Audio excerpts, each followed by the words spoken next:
കേരളത്തിന്റെ ധനപ്രതിസന്ധിക്ക് മുഴുവൻ കാരണം കേന്ദ്ര അവഗണനയാണെന്നുള്ളൊരു നറേറ്റീവ് ഉണ്ടാക്കി ഇവരുടെ കെടുകാര്യസ്ഥതയും ദൂർത്തും അഴിമതിയും ഇവരും മറച്ചുവെക്കാൻ ശ്രമിക്കുകയാണ്. നിങ്ങൾ ഭരിക്കുമ്പോൾ നിങ്ങൾ കടമെടുത്ത സംസ്ഥാനം ഓടിച്ചോണ്ടിരുന്നത്, അല്ലാതെ നിങ്ങൾ ഇവിടെ സ്വന്തമായിട്ട് എന്തെങ്കിലും റിസോഴ്സസ് ഉണ്ടാക്കി ഓടിച്ചവരല്ല.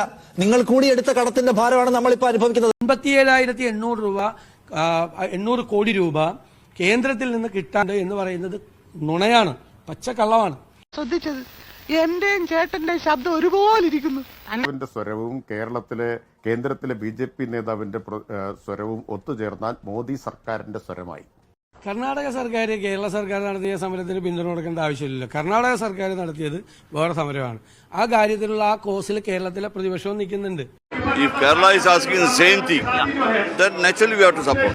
ഒന്നുകിൽ BJPയുടെ പ്രസിഡന്റ് ആവുക, അല്ലെങ്കിൽ കേരള കോൺഗ്രസ് എന്ന പുതിയൊരു പാർട്ടി സതീശൻ വിഭാഗമെന്നോ മറ്റോ പേരിൽ രൂപീകരിച്ച് അതിനെ നയിക്കുന്നതായിരിക്കും ഉചിതം.